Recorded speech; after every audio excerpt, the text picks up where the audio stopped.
नमस्कार दोस्तों। आइए आज हम 38 वर्ष के पुरुष की कुंडली का अध्ययन करेंगे। वर्तमान समय में ये आधिकारिक है, आधिकारिक पद पर है, अधिकारी हैं, सरकारी नौकरी में है। आगे की जिंदगी के बारे में जानना चाहते हैं कि किनकी कुंडली में क्या कुछ अच्छी खराब अवस्था बनी है, आयु कितनी रहेगी, स्वस्थ कैसा रहेगा। इन सारे महत्वपूर्ण विषयों पर इनको जानना है। आगे महादशा अंतरदशा से क्या चीज़ें हो सकती है, क्या इनको आकस्मिक धन लाभ हो सकता है और क्या कहती है इनकी कुंडली। अगर कुछ गड़बड़ है तो उसके लिए क्या कुछ उपाय करें, इन सारे महत्वपूर्ण विषयों पर आज के वीडियो से हम विचार करेंगे, हम समझाएंगे। तो आइए समझते और देखते हैं। जो भी कुंडली देखना सीखना चाहते हैं, समझना चाहते हैं, जानना चाहते हैं, उनके लिए भी ये वीडियो बहुत महत्वपूर्ण है, क्योंकि मैं बहुत माइन्यूटली चीज़ों को बताने का कोशिश करूंगा। तो सबसे पहले यहाँ पर 4 लिखा हुआ है लगन में। तो ये क्या इंडिकेट करता है? ये इंडिकेट करता है कर्क राशि। और ये लगन है तो ये कर्क लगन की कुंडली हो गई। अब इस कुंडली में ना कोई ग्रह वक्री और अस्त का नहीं है। राहु केतु सभी कुंडली में वक्री एवं अस्त के होते हैं। इस कुंडली के हिसाब से कन्या राशि है और मंगल दोष निम्न स्तरीय है। और ऐसे भी 28 वर्ष के बाद मंगल दोष वैसा कोई खास रहता है नहीं। ठीक है, तो वो मंगल दोष को लेकर भी हम चर्चा करेंगे, आगे के विषय में विचार करेंगे, देखते हैं और समझते हैं। अब इसके बाद मेन विचार जो होगा इस कुंडली में ग्रहों के बल पर। अब किसी भी कुंडली का अध्ययन जब आप करें तो ग्रहों के बल को जरूर आप देखें। ग्रहों को बल को देखना बहुत जरूरी है, बहुत बहुत इंपॉर्टेंट है, क्योंकि प्लैनेटरी कंडीशंस को देखना बहुत जरूरी है। अगर आप प्लैनेटरी कंडीशंस को नहीं देखते हैं तो ये भी एक समस्या की बात है, ये भी एक दिक्कत की बात है।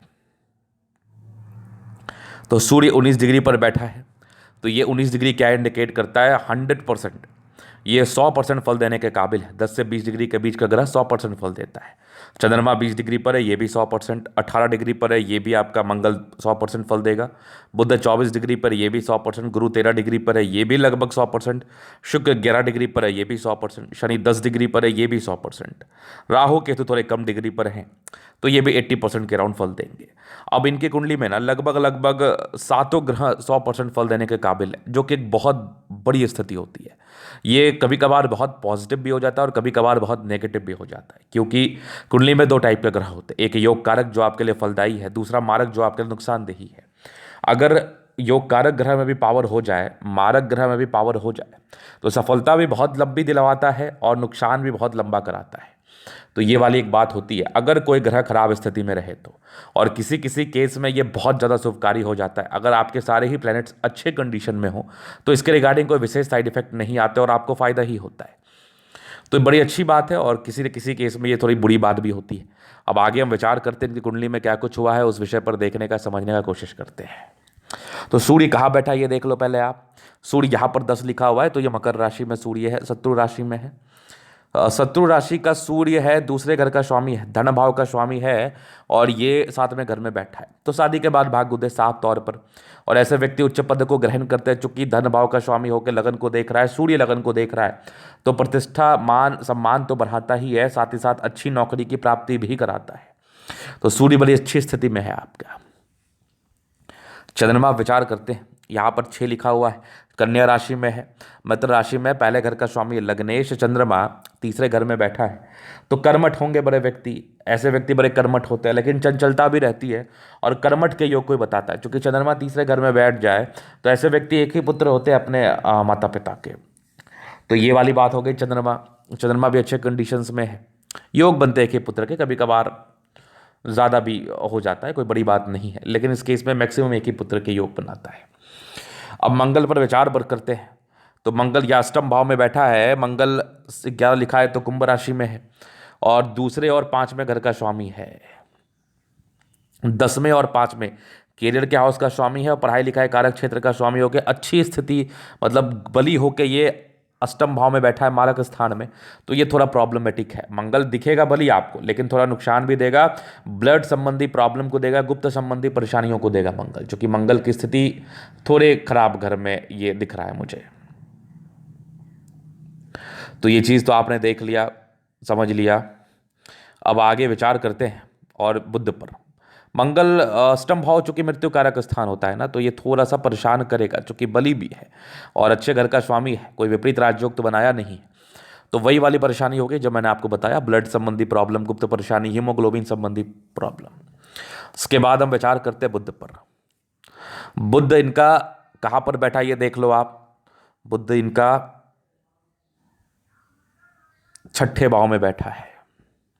तो ये क्या इंडिकेट करता है?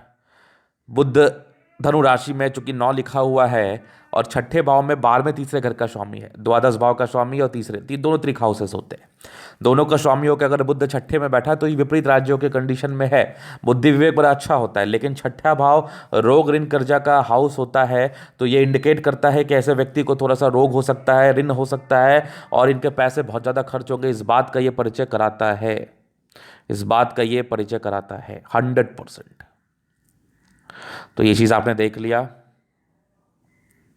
अब आगे मैं विचार करूंगा इनके गुरु पर। गुरु कहाँ बैठा है? गुरु या पंचम भाव बैठा, आठ लिखा वृश्चिक राशि में है, छठे नंबर में। भाग्यस्थान का स्वामी गुरु होके छठे भाव रोग ऋण कर्जे के हाउस का स्वामी होके पंचम में बैठा है तो ठीक है, क्योंकि चूंकि 2 हाउस का स्वामी है गुरु। तो ऐसा गुरु जातक को बहुत सफलता दिलाता है, बहुत सफलता दिलाता है, एक्सट्रीम सफलता। तो ये इंडिकेट करता है कि ऐसा गुरु किसी व्यक्ति को बहुत ज़्यादा धन लाभ कराता है। अच्छे संतान होते हैं इनके, पराक्रमी संतान होते हैं इनके। और अगर गुरु के लिए एक पुखराज रत्न धारण कर लिया जाए तो फिर तो सोने पर सुगंध हो जाता है, डेफिनेटली सुगंध हो जाता है। ऐसे व्यक्ति को एक्सट्रीम धन लाभ होता है, एक्सट्रीम धन लाभ। तो ये तो देख लिया आपने, बृहस्पति से एक पुखराज रत्न आपके लिए बहुत ज़्यादा लाभकारी रहेगा, एक्सट्रीम लाभकारी। अभी अगर मैं शुक्र पर विचार कर लूँ, शुक्र कहाँ है? 7 लिखा हुआ है, कुंभ राशि में है, 11वें चौथे घर, मतलब लाभ भाव का स्वामी है। और ये आपका चतुर्थ भाव में बैठा है, ये बहुत अच्छी स्थिति है। चौथे भाव का स्वामी होके ये आपका शुक्र मित्र राशि में 11वें चौथे घर का स्वामी होके, सॉरी ये शनि है, ये शुक्र आपके 11वें और चौथे घर का स्वामी होकर 11वें मतलब आपका लगभग अष्टम भाव में बैठा है। तो ये एक प्रॉब्लमेटिक जगह है, ये एक प्रॉब्लमेटिक समस्याएं हैं। इस केस में आपको प्रॉब्लम गुप्त परेशानी के योग को ये बताता है। तो शुक्र अच्छे भाव का स्वामी होकर बली होकर गर्भ स्थान में बैठना रोगों को दर्शाता है, रोगों को इंडिकेट करता है, लेकिन आयु लंबी करता है। ये ध्यान रखना, चूंकि अष्टम भाव से संबंध हो गया तो आयु ये लंबी करेगा। अब शनि पर विचार करते हैं।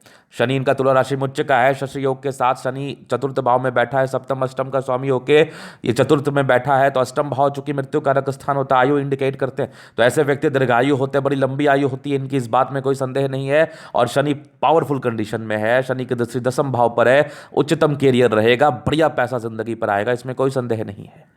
अब राहु द्वादश भाव का राहु तो खर्च कराता है, मिथुन राशि में है, 12वें घर में स्थित है, ये तो खर्च कराएगा ही कराएगा। केतु के साथ बुध है, केतु वैसा कोई नुकसान नहीं देगा, क्योंकि केतु मेहनत कराने वाला ग्रह होता है। बुध के स्वामित्व की वजह से, बुध के युति की वजह से, बुद्धानुसार ये फल देगा। तो चूंकि केतु के बहुत नेगेटिव इंपैक्ट नहीं आएंगे, राहु थोड़ा परेशान करेगा।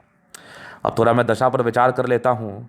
तो अभी इनके गुरु की महादशा चल रही है, गुरु में अभी इनका चल रहा है चंद्रमा, तो ठीक ही समय चल रहा है, वैसा कोई दिक्कत नहीं है। गुरु में मंगल भी ठीक चलेगा, चूंकि महादशा फेवरेबल है।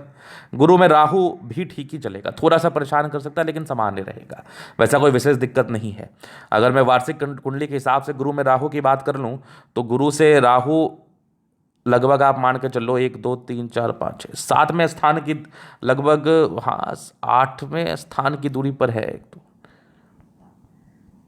8वें स्थान की दूरी पर है।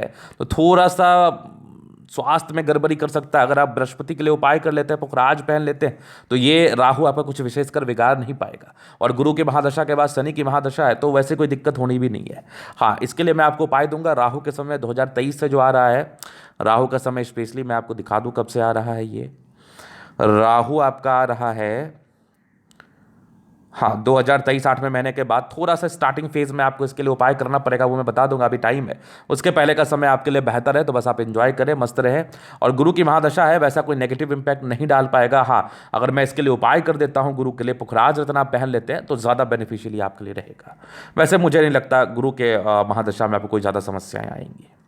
तो ये था इनके कुंडली का पूर्णतः विश्लेषण। अगर आपको हमारा ये वीडियो पसंद है, लाइक कर दे, कमेंट कर, सब्सक्राइब कर दे। अगर आप व्यक्तिगत रूप से मेरे से हस्तरेखा दिखाना चाहते हो, कुंडली दिखाना चाहते हैं, तो हमारा व्हाट्सएप नंबर आपको डिस्क्रिप्शन में मिल जाएगा, लेके आप संपर्क कर सकते हैं। धन्यवाद।